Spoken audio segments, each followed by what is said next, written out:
एस10 के खास मुलाकात कार्यक्रम में आप सभी दर्शकों का स्वागत है। हम हर रोज एक नई शख्सियत से आपको रूबरू कराते हैं। आज इसी श्रृंखला में हमारे साथ कोटा मेडिकल कॉलेज अस्पताल के पूर्व अधीक्षक डॉक्टर चंद्रशेखर सुशील जी हैं। ये मनोरोग विशेषज्ञ भी हैं। इनसे जानेंगे मनोरोग से संबंधित बीमारियों के बारे में। साथ ही पूर्व अधीक्षक रहे हैं और इनकी राजनीतिक जीवन में भी इनका अच्छा प्रभाव रहा है, तो जानेंगे इनसे बात। स्वागत है डॉक्टर साहब आपका हमारे स्टूडियो में। बहुत बहुत धन्यवाद साहब आपका, मेरे को बुलाने के लिए, परिचय कराने के लिए लोग बागों से, सभी से बहुत बहुत धन्यवाद आपको। डॉक्टर साहब, आप अपना जीवन परिचय बताएं। आप कहाँ से हैं, आपने शिक्षा दीक्षा कहाँ से की और इस क्षेत्र में आने का कैसा आपका मन रहा? जैसा कि मेरा नाम आपको पता है, डॉक्टर चंद्रशेखर सुशील, पिताजी का नाम मन्नालाल जी सुशील। मैं केशव पाटन के पास एक छोटा सा गांव है श्रीपुरा, वहाँ का रहने वाला हूँ। अरनेठा श्रीपुरा दोनों गांव बिल्कुल पास पास हैं। और मेरा 8वीं तक जो एजुकेशन रहा है, जो शिक्षा रही है, मेरी अरनेठा से रही है। जो उस ज़माने में श्रीपुरा में स्कूल नहीं हुआ करता था, तो अरनेठा में पढ़ने जाया करते थे। और स्टार्टिंग के 2 साल अरनेठा ही मकान ले लिया था वहीं, और वहीं पढ़ाई की मैंने। 8वीं के बाद में मल्टीपर्पज़ में आ गया कोटा में, और यहाँ से 11th करने के बाद में कोटा कॉलेज में एडमिशन लिया, और तत्पश्चात मेरा यहीं से मेडिकल कॉलेज में चयन हो गया। मैंने MBBS में Jaipur medical college, SMS medical college जो है, बहुत बड़ा मेडिकल कॉलेज है, सबसे पुराना राजस्थान का मेडिकल कॉलेज है, वहाँ पर एडमिशन लिया। वहीं से मैंने MBBS की, और MBBS करने के बाद में मैंने 1 साल कोटा में प्रैक्टिस की, और प्रैक्टिस बहुत अच्छी चली। पर मुझे थोड़ा सा ये लगा कि मैं एक मोहल्ले का डॉक्टर बन के रह गया, तो मैं पुणे में MD करने चला गया। MD मनोचिकित्सा में की मैंने, और 90 में मेरी MD की डिग्री पूरी हुई। तत्पश्चात मेरी तुरंत नौकरी लग गई, और मेडिकल कॉलेज में मेरा सिलेक्शन हो गया, और मैं जोधपुर मेडिकल कॉलेज में मैंने ज्वाइन किया। उसी समय कोटा मेडिकल कॉलेज खुला, तो 92 मैंने ज्वाइन किया, और 93 में मैं ट्रांसफ़र करा के यहाँ कोटा मेडिकल कॉलेज में आ गया। मेरे साथ लगभग 17-18 लोग थे, और जब से करीब करीब मैं कंटिन्यू मेडिकल कॉलेज कोटा में ही चल रहा हूँ। डॉक्टर साहब, जिस समय आप कोटा में आए थे, उस समय मेडिकल कॉलेज की ना बिल्डिंग थी। किस तरह आपने मेडिकल कॉलेज का एक संचालन किया और मरीजों से आप जुड़े? देखिए साहब, जब मैं कोटा में आया तो जितने भी मेडिकल के स्टाफ था यहाँ पर, हमारे डॉक्टर्स का, उसमें कोटा का मैं ही व्यक्ति था। तो सारी जिम्मेदारियाँ मेरे ऊपर आ गई, क्या करना है क्या नहीं करना है। कहीं हमारे को बैठने की जगह नहीं थी। MBBS जिला अस्पताल के रूप में चल रहा था, उन लोगों को भी कहीं शिफ्ट नहीं किया गया था।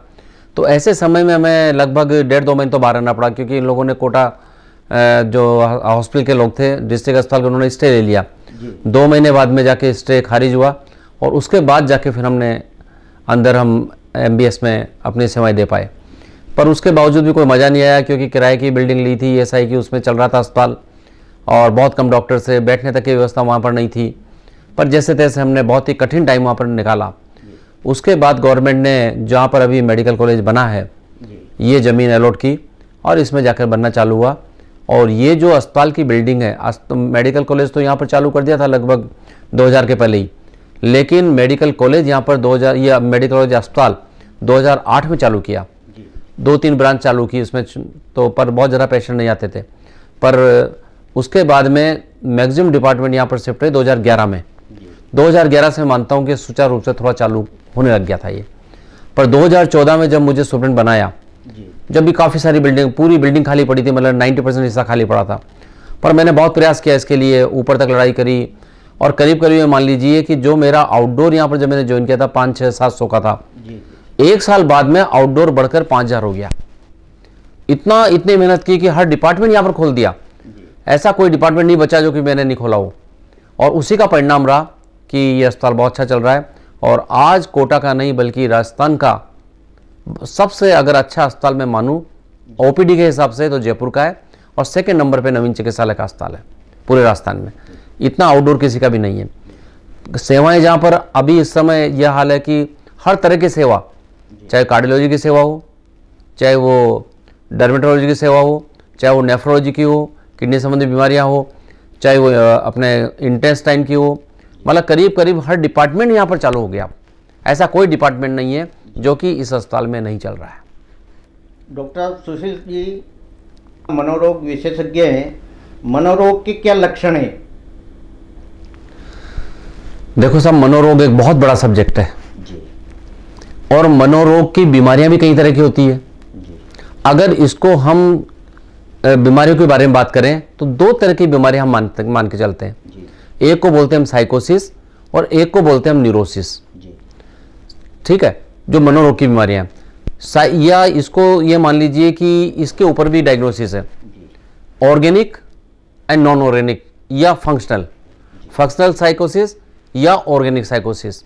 ऑर्गेनिक साइकोसिस हम उसे कहते हैं जिसमें दिमाग में कोई ना कोई प्रॉब्लम हो, दिमाग में गांठ हो गई, दिमाग में कोई इन्फेक्शन हो गया या दिमाग में कोई ऐसा परिवर्तन आ गया जिसकी वजह से यदि मेंटल प्रॉब्लम हो रही है तो उसको तो हम ऑर्गेनिक कहते हैं। जिसको दिमाग में कोई प्रॉब्लम नहीं है किसी भी तरह की, पर उसके बाद भी वो दिमागी रोगी बन गया बिना किसी कारण के, तो उसको हम फंक्शनल कहते हैं। और हम लोग फंक्शनल साइकोसिस को ज़्यादा डील करते हैं। फंक्शनल साइकोसिस में भी दो तरह की बीमारियां होती है, एक तो साइकोसिस और एक न्यूरोसिस। जैसे मोटे मोटे तौर पे यदि साइकोसिस कहें तो साइकोसिस बोलते हैं हम विकृत मस्तिष्क, जिसमें दिमाग में फालतू के विचार आ जाते हैं, या मैं पागलपन तो नहीं कहूँगा उसको, पर इस तरह के विचार आ जाते हैं कि उसके खुद के न समझने में आता है, दूसरों के समझ में नहीं आते हैं, क्या बोल रहा है वो, क्या नहीं बोल रहा है, ये कुछ भी पल्ले नहीं पड़ता। मतलब पेशेंट को पता नहीं होता कि उसको क्या बीमारी है। जबकि दूसरी साइड में न्यूरोसिस में पेशेंट को पता होता है कि मुझे क्या प्रॉब्लम है, और न्यूरोटिक पेशेंट खुद ही डॉक्टर्स के पास आते हैं, जबकि साइकोटिक पेशेंट डॉक्टर्स के पास खुद नहीं आते, उनको लेके आना पड़ता है। तो ये दो बहुत बड़े अंतर हैं।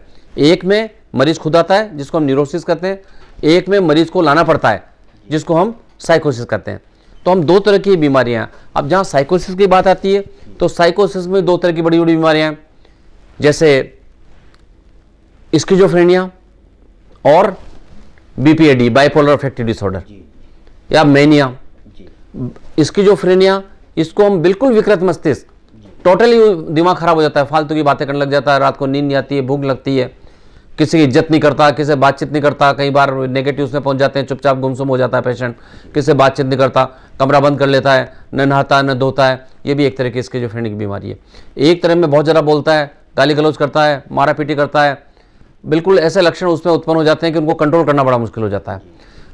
ये तो हो गया हमारा साइकोसिस में स्किज़ोफ्रेनिया। दूसरा साइकोसिस में हमारा होता है बीपीएडीएम या मेनिया, या बीपीएडी बोलते हैं इसको। इसमें पेशेंट बहुत ज़्यादा बोलता है, बड़ी बड़ी बातें करता है, रात को नींद नहीं आती है, भूख लगती है, पर इसमें क्या होता है साइकोमोटर एक्टिविटी बहुत ज़्यादा बढ़ जाती है और लोग बड़ी बड़ी बातें करता है। जैसे कोई गरीब आदमी है, उसके पास में स्कूटर के पैसे नहीं है, पर बात करेगा मैं कार ले आऊँगा, जो कार वाला कहेगा मैं तो हवाई जहाज परचेज कर लूँगा, या मैं आदमी कुछ भी नहीं है कहेगा मैं तो राष्ट्रपति बन गया, मैं तो प्रधानमंत्री बन गया, मैं तो मुख्यमंत्री बन गया, इस तरह की बातें करने लग जाता है। दूसरा होता है न्यूरोसिस, इसमें साथ साथ में एक डिप्रेशन भी आता है, साइकोटिक डिप्रेशन। इसमें आदमी बिल्कुल उदास हो जाता है, गुमसुम हो जाता है, चुपचाप हो जाता है, काम करने का मन नहीं करता, और साथ में अंदर कमरे में चुपचाप बैठा रहता है। ये डिप्रेशन के लक्षण होते हैं, साइकोटिक डिप्रेशन के। तो ये तो हो गया आपका साइकोसिस पार्ट। दूसरा होता है न्यूरोटिक पार्ट। न्यूरोटिक पार्ट में बहुत सारी बीमारियां आती है, पर उसमें पेशेंट को पता होता है कि मुझे ये बीमारी है। साइकोसिस में पता नहीं होता, साइकोसिस में घर वाले पकड़ के लाते हैं, वो तो कहता नहीं मैं तो बिल्कुल ठीक हूँ, जबकि न्यूरोटिक पेशेंट कहता है कि नहीं मेरे को सर ये बीमारी है, मेरे को मैं उदास रहता हूँ, मेरा काम करने में मन नहीं करता, घबराहट होती है। कई पेशेंट इस तरह के आते हैं कि साहब मैं बार बार के मैं हाथ धोता हूँ, मेरा तो बिल्कुल मन करता बार के मैं एक बार धो के आ गया, जब भी मन करता है हाथ में हाथ धोऊँ। दिन भर में 50 बार हाथ धोते हैं। नहाने जाता हूँ तो 1-1 घंटा 2-2 घंटा नहाते रहता हूँ। कई बार कुंडी चेक करता रहता हूँ, कई बार चेक करता रहता हूँ। महिलाएं कई बार गैस बार में चेक करने जाती है।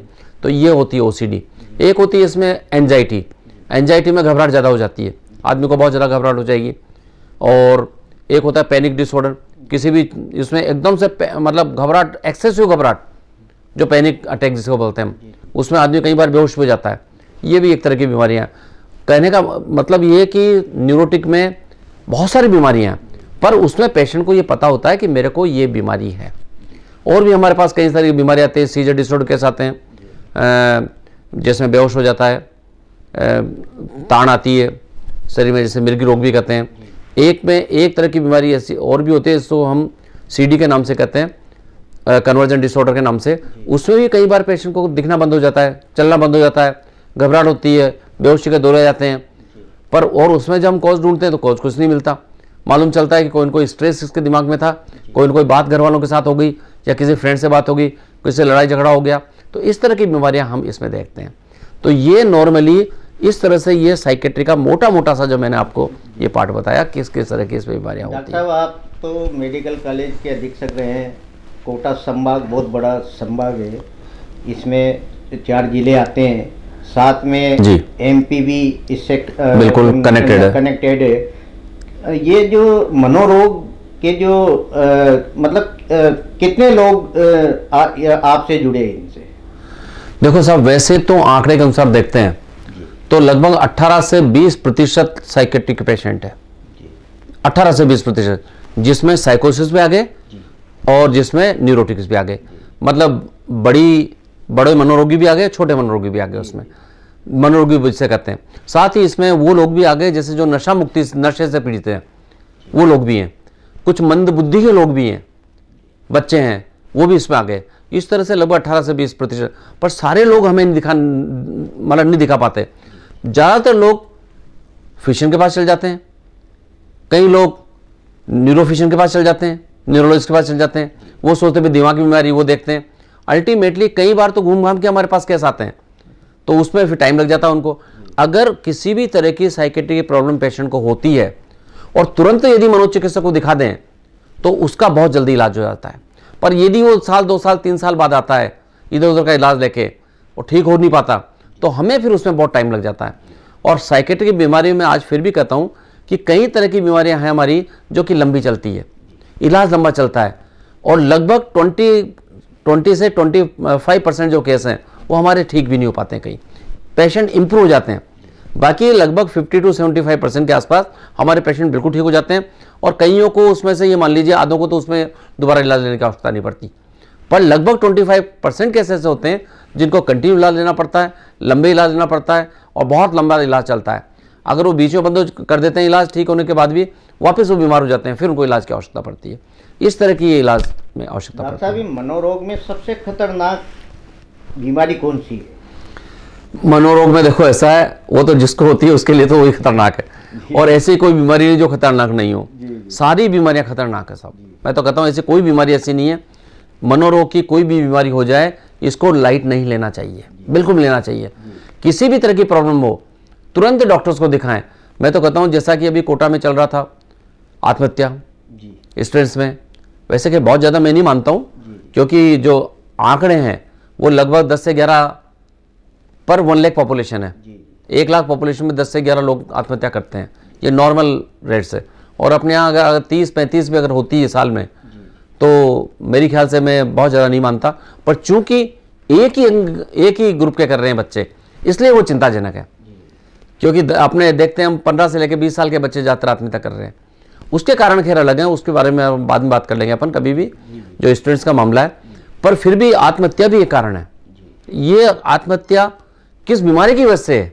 जहां हम बात करते हैं स्किज़ोफ्रेनिया की, स्किज़ोफ्रेनिया में लगभग 40% 40 to 50% लोग आत्महत्या करने की कोशिश करते हैं, और 10% लोग उसमें सक्सेस हो जाते हैं। डिप्रेशन के रेट ज़्यादा है, डिप्रेशन में 50% ऊपर लोग आत्महत्या करने की कोशिश करते हैं, और लगभग उसमें 20% जो है वो सक्सेस हो जाते हैं।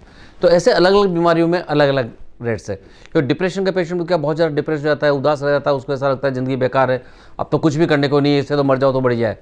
और यदि वो पेशेंट के दिमाग में ये बात आ गई मर जाओ तो बढ़िया है, तो ये मान के चल लीजिए वो सबसे खतरनाक स्टेज है, और वो फिर आत्महत्या कर लेता है, उसको बचाना बड़ा मुश्किल हो जाता है। तो ये भी एक बहुत बड़ी मतलब अपने लिए तो बहुत बड़ी समस्या है एक आत्महत्या की भी। तो कहने का मतलब मेरा ये है कि जो ही बीमारी का पता लगे, जो ही लगे कि इसको किसी भी तरह के मानसिक रोग है, तुरंत उसको डॉक्टर्स के पास लेके आ जाए। डॉक्टर साहब, सुशील जी, इसमें इस रोग में कौन सी थेरेपी दी जाती है और किस स्टेज पे दी जाती है?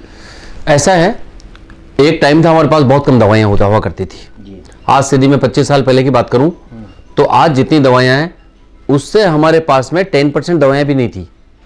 पर आज हमारे पास में इतनी दवाइयाँ हैं, बहुत ज़्यादा दवाइयाँ हैं, और हर बीमारी का बहुत अच्छी तरह से इलाज हो जाता है। इसलिए हमको सोचने की आवश्यकता नहीं है। कोई भी बीमारी हो तुरंत डॉक्टर्स को दिखाएं, डॉक्टर्स की जांच करेगा, डायग्नोस करेगा, डायग्नोस करने के बाद उसको दवाई लिखेगा, और लगभग 15 से 20 दिन में उसका असर आना चालू हो जाएगा। इसमें क्या असर आने में थोड़ा टाइम लगता है, ऐसा नहीं होता कि आज दवाई ली बुखार की तरह और शाम को बुखार खत्म हो गया, नहीं ऐसा नहीं होता।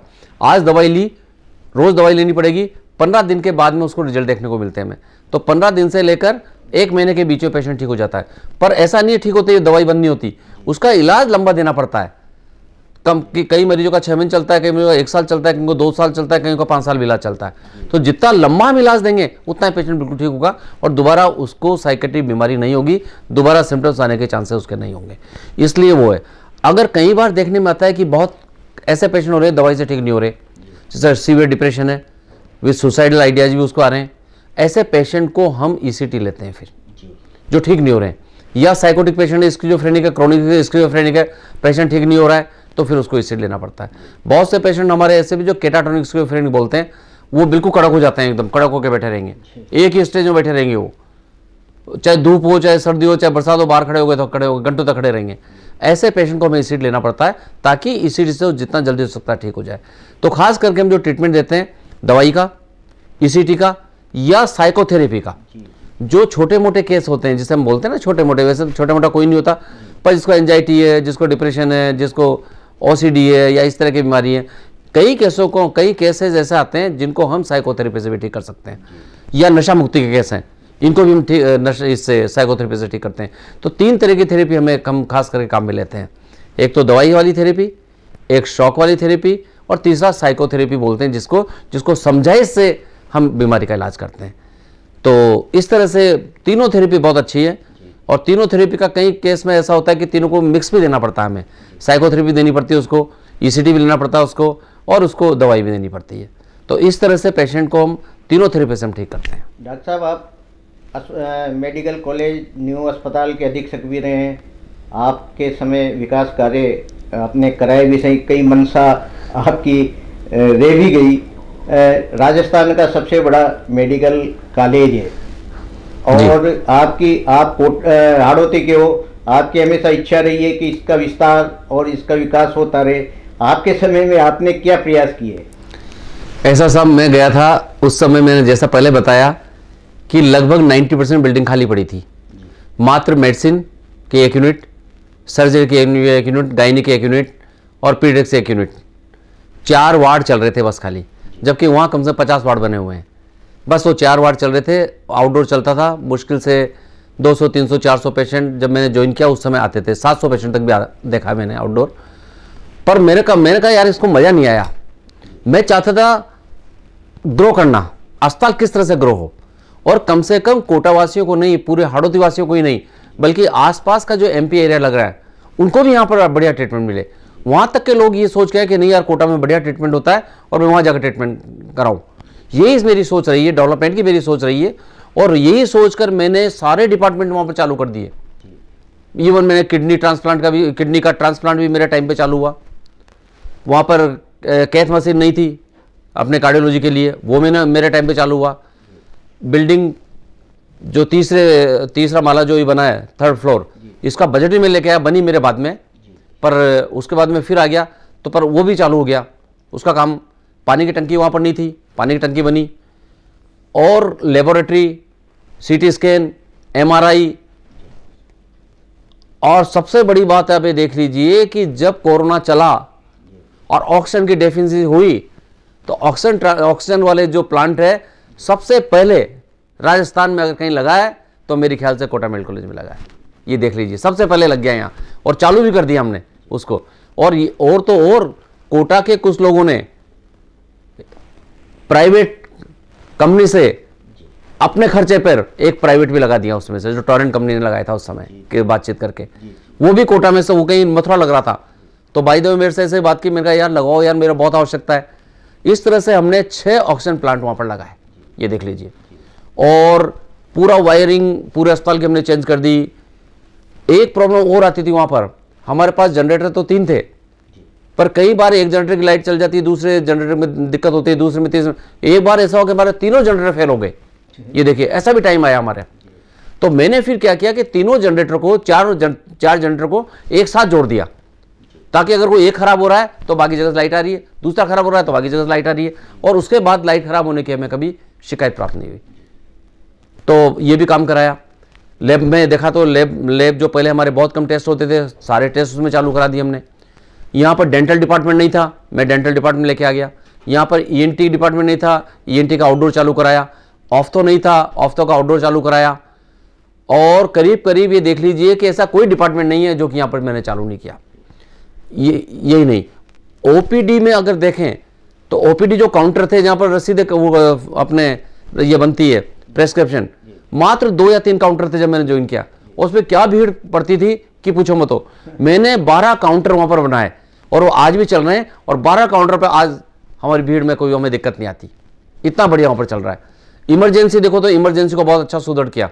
पहले इमरजेंसी में 1 डॉक्टर की ड्यूटी होती थी, पर हमने 3-3 डॉक्टर बैठाना चालू किया। मेडिसिन का डॉक्टर बैठेगा, ऑर्थोपेडिक्स का डॉक्टर बैठेगा, सर्जरी का डॉक्टर बैठेगा, और 3 डॉक्टर के साथ साथ 3-3 रेजिडेंट बैठेंगे। तो आज वहाँ की इमरजेंसी इतनी अच्छी है कि 24 घंटे कभी भी कोई पेशेंट चल जाए वो चालू हो जाए। पहले यहाँ पर मोर्चरी नहीं थी, इवन हमें पोस्टमार्टम के लिए एमबीएस भेजना पड़ता था, यहाँ पर वो भी हमने चालू करा दिया। और करीब करीब कभी भी किसी भी व्यक्ति को बाहर जाने की आवश्यकता नहीं पड़े, वो सारी सेवाएं हमने चालू करी हैं यहाँ पर फिर भी मेरे को कुछ दिक्कत यहाँ पर रही है अभी भी, जो मैं चाहता था जो बने जल्दी जल्दी। या एक तो कॉटेज वार्ड नहीं है, कॉटेज वार्ड की इतनी कमी खलती है। कई बार ऐसे पेशेंट आते हैं साहब में तो कॉटेज चाहिए और हम उनको कॉटेज नहीं दे पाते, ये देख लीजिए। तो एक तो कॉटेज वार्ड की मेरे को ये एक यहाँ पर जो साइकिल स्टैंड, अच्छा एक साइकिल स्टैंड होना चाहिए था, वो यहाँ पर नहीं, अभी तक भी नहीं बन पाया। आदमी गाड़ियाँ कहीं भी खड़ी कर देते हैं, कोई कहीं भी लग जाती है। जबकि एक मल्टी स्टोरी अगर एक साइकिल स्टैंड बन जाए, जहाँ कारें भी खड़ी हो जाए, कार स्टैंड हो, सब कुछ वहाँ खड़ी हो जाए, तो एक सिस्टमेटिक ढंग से खड़ा हो जाए तो कम से कम ये बढ़िया था।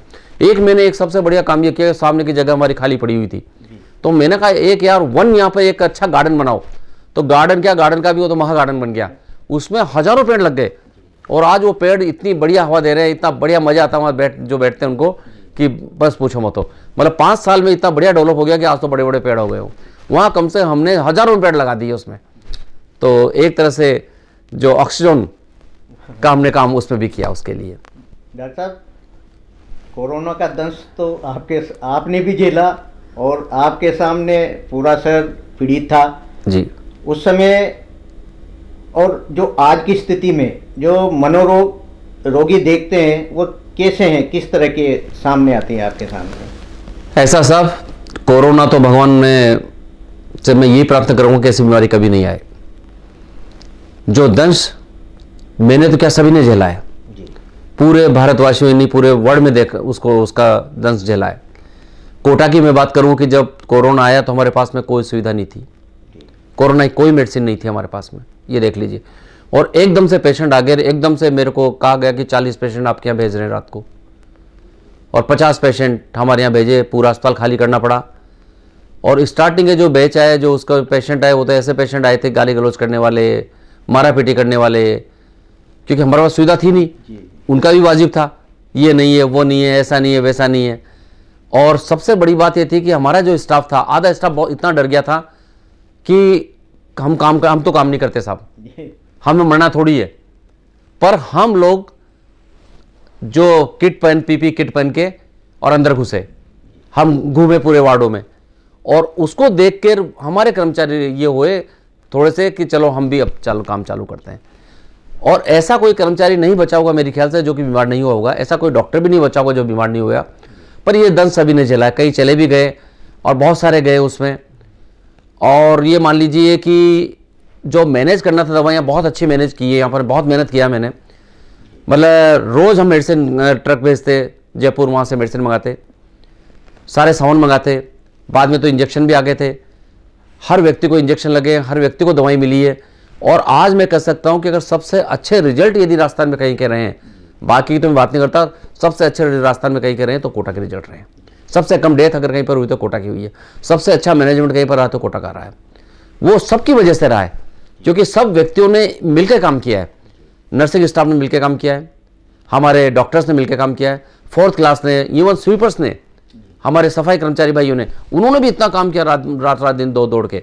तो उसकी वजह से हमें बहुत अच्छा रहा और कहीं कोई ऐसी कोई देखने को नहीं मिली। पर हाँ, यही कहूँगा कि ऐसा समय दोबारा ना आए, क्योंकि मैं देख रहा था उस समय, मैं कई बार अपने चैम्बर में बैठा रहता था, तो जो कैमरे लगे, CCTV कैमरे सब जगह लगे हुए थे, तो मैं देखता था, मैंने कहा यार ऑक्सीजन की हालत है, 70 लीटर पर मिनट ऑक्सीजन चल रही है और आदमी तड़फ रहा है ऑक्सीजन के लिए, उठ के पड़ रहा है उसको, और डेथ हो रही है। एक एक साथ हमने देखा 5-5 7-7 डेथ होती जा रही है, लोग बाग इंतजार कर रहे हैं। और जो सेकेंड लहर आई उसमें तो यह हाल था कि हमारा पलंग नहीं है। 600 बेड के अस्पताल को हमने कोशिश करके 700 किया, 800 किया, 900 किया, 1000 किया, 1100 किया, 1200 किया, 1400 तक हमने बेड चलाए। यूनिवर्सिटी का जो हॉल था वो हमने ले लिया, उसमें भी अस्पताल चला रहे हैं।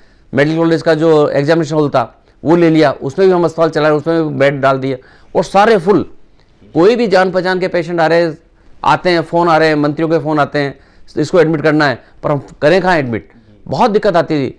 और लोग बाग तो यहाँ तक मैंने देखे हैं साहब कि इधर तो पेशेंट चला गया, एक्सपायर हो गया, और जिस पेशेंट को ऑक्सीजन उसके पास जाके लेट जाएगा वो, उसको डर ये लग रहा है कि ऐसा नहीं हो कि ये बेड किसी दूसरे को दे दे, जबकि अपन कम से कम मतलब डेथ होने के बाद तो उसके पास तो कोई जाता तो नहीं है, कम से कम उस पर लेट तो नहीं सकता।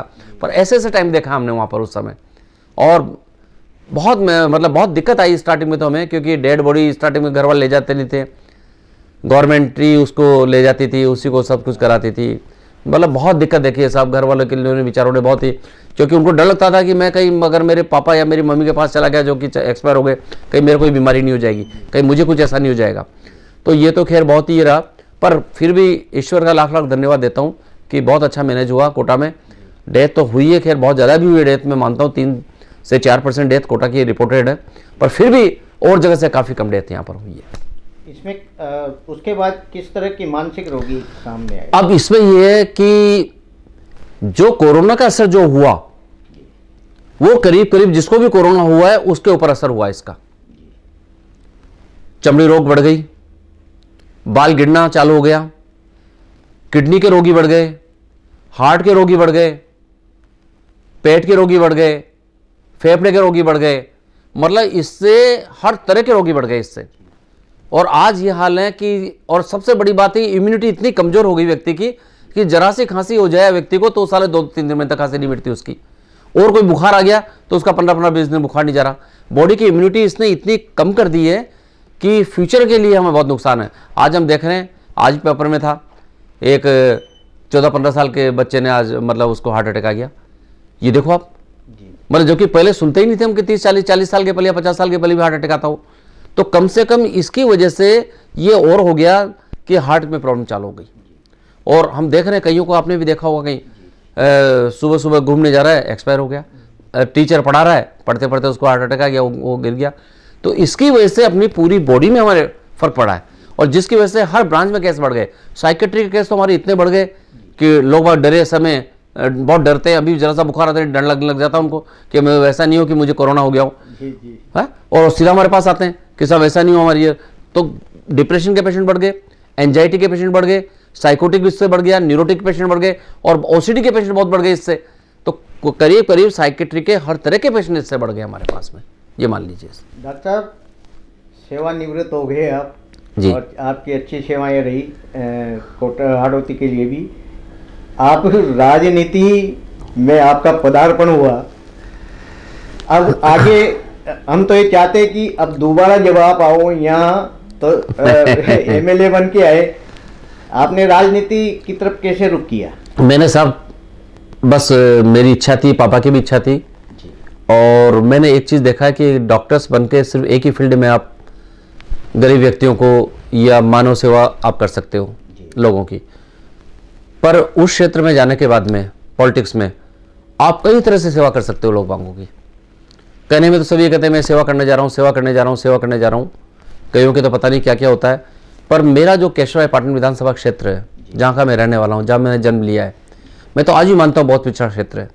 रोजगार के कोई साधन नहीं है, किसानों को टेल तक पानी नहीं मिलता, नहरों की हालत बहुत खस्ता है, गाँव में रोड नहीं है, पीने के पानी की समस्या वैसी वैसी बनी हुई है। सबसे बड़ी समस्या है कि मेरे केशवराय पाटन में इतना बड़ा क्षेत्र है जहाँ पर ये मान लीजिए 4 नगर पालिका है, पर पूरे क्षेत्र में एक भी कॉलेज नहीं है वहाँ पर। तो इतना पिछड़ा क्षेत्र है, तो मुझे लगता था कि यार जब मैं कम से कम कुछ कर सकता हूँ तो मैं केशवराय पाटन से टिकट लूँ, और मैंने केशवराय पाटन ही टारगेट रखा टिकट का, मैं और जगह के लिए मैं नहीं रहा। पर अब पॉलिटिक्स से कई सारी बातें होती है, पता नहीं मुझे क्यों नहीं टिकट दिया गया। कोई बात नहीं, मुझे इससे कोई फर्क नहीं पड़ता। आज भी क्षेत्रीय लोग मेरे पास आते हैं, पर मैं उनका जो काम करता हूँ, मैं फीस नहीं लेता किसी भी। पूरा के अपार्टमेंट मैंने एरिया फ्री कर रखा था, ये मान लीजिए आप। पूरा 20 साल से मैंने किसी से फीस नहीं ली। सबको, जो भी गरीब पेशेंट आता, ये आता, आज भर्ती हो गया, दूसरे दिन उसका ऑपरेशन हो जाएगा, सब दवा मिल जाएगी, मतलब पूरी सेवा करने में मैंने कहीं कोई कमी नहीं काटी वहाँ पर ठीक है, टिकट नहीं मिला उससे कोई फर्क नहीं पड़ता मुझे, पर मैं आज भी सेवा कर रहा हूँ और मेडिकल की सेवा तो मैं हमेशा करता रहूँगा। बाकी मैं सेवा नहीं कर पा रहा हूँ, बस ये है। पर मैं चाहता हूँ कि जो भी कोई वहाँ से टिकट जिसने भी मिला है, जो भी जीता है, वो कम से कम अपने क्षेत्र में कम से कम एक कॉलेज खुलवाए, गांव के जाके रोड देखें, पीने की समस्या देखे, बिजली घंटों मतलब 2-3 दिन तक कई गांव में बिजली नहीं आती है, वो देखे, स्कूलों की हालत देखे, अस्पतालों की हालत देखे। तो इन सब के लिए अगर कोई काम करे तो मेरी ख्याल से मेरा क्षेत्र आज केशव पाटन ऊपर आ जाएगा। और कहीं तो ऐसा है साहब कि पानी की इतनी बड़ी है कि कुछ एक गाँव में तो वहाँ पानी की चोरी होती है। आप देख लीजिए, पानी को ताला में रखते हैं, बाहर टंकियाँ भर देते हैं और ताले लगा देते हैं, और वो वहाँ की पुलिस में रिपोर्ट दर्ज कराने कहीं तो ऐसे जाते हैं कि साहब हमारे रात को पानी निकाल के ले गए लोग बाग। तो ये हाल है हमारे कई जगह इंद्रगढ़ के आगे के इन गाँव के। तो ये जो समस्या है, ये ऐसी कोई बात नहीं है, प्रोजेक्ट होना चाहिए। मैंने अभी तक केशव पाटन के लिए कम से 20-25 प्रोजेक्ट बनाए होंगे, पर ठीक है, मेरा नंबर नहीं आया तो हमें प्रोजेक्ट मेरे पास रखे रहे, धीरे धीरे रह जाएंगे। पर होता, पर फिर भी मैं कोशिश करूंगा, एक बार फिर कोशिश करूंगा, अगर मिलता है तो ठीक है, नहीं तो कोई बात नहीं, अपनी डॉक्टरी तो अपन कर ही रहे हैं। डॉक्टर साहब, जब भी अब की बार आप आओ, एक एमएलए बन के आए, जनता की समस्या से आपको रूबरू कराएंगे। आप हमारे स्टूडियो में पधारे, बहुत बहुत धन्यवाद। बहुत बहुत धन्यवाद साहब, बहुत बहुत धन्यवाद, बहुत बहुत धन्यवाद आपको।